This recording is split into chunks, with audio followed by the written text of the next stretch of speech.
আমার নাম হলো কিসমত আলী, বাবার নাম হলো নবী হোসেন।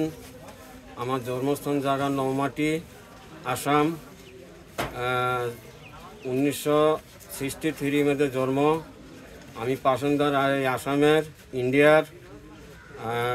আই কার্ড আছে, পান কার্ড আছে, চালুয়া কার্ড আছে, হয়তোবা ঘরও পাইছি, তথাপি আমার বাংলাদেশি বানাইছে। আমার জন্মস্থান আসাম। আমার বাপ দাদা 14 ভিডিও আমরা বাংলাদেশে নাম কইতে পারবো না, জায়গাও চিনি না, কেউ একটা গ্রামের নামও কইতে পারবো না, থানার নাম কইতে পারবো না, একজন মানুষের নামও কইতে পারবো না। হ্যাঁ, আমরা দূর করিয়া ভাড়াই দিচ্ছি। জন্মস্থান আসাম। জন্মস্থান আমার আসাম। এই ঈদে জামা জুতো অ্যাক্সেসরিজের ডিসকাউন্ট।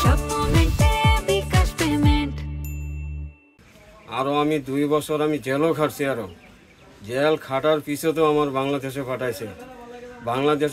আমার বন্ধুকে নাওতে কেঁচাই নিয়ে আমার বাংলাদেশে পাঠাইছে।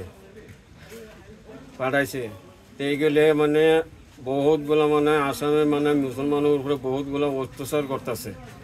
অত্যাচার করার পরেও মানুষগুলো যে কত মানুষ যে কষ্ট দিছে কোনো হিসাব নাই।